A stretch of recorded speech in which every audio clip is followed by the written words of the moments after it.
আমি এখানে half KG মিষ্টি আলু নিয়েছি।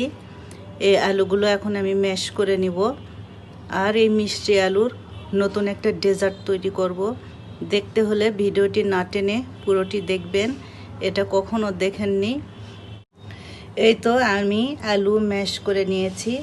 এখন এখানে 3টা ডিম দেব।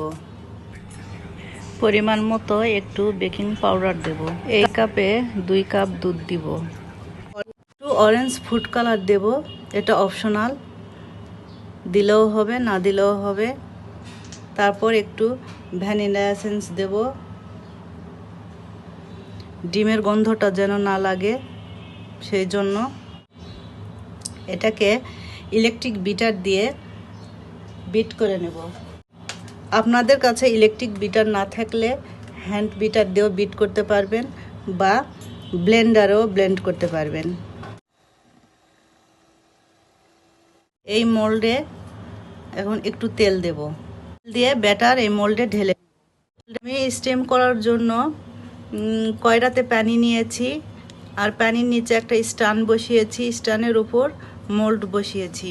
এখন এটা ঢেকে দেব, আর কোনোভাবেই যেন এটার ভাপ বের না হয় সেই জন্য এটা আমি মুজে দেব। এই তো আমি একটা কাঠি দিয়ে পরীক্ষা করে নিয়েছি, আমার ঠিকঠাক হয়েছে। ঠান্ডা হওয়ার পর এটা এখন ঢেলে নিয়ে আবার ম্যাশ করে নিয়েছি। এটা এখানে গুঁড়ো দুধ দেব, ময়দা দেব, দিয়ে এটা ভালোভাবে হাত দিয়ে ম্যাশ করে নিব। এই বেকিং সোডা দিয়ে ভালো করে ম্যাশ করে নিয়ে বড়ির মতন করে তেলে ভেজে নেব।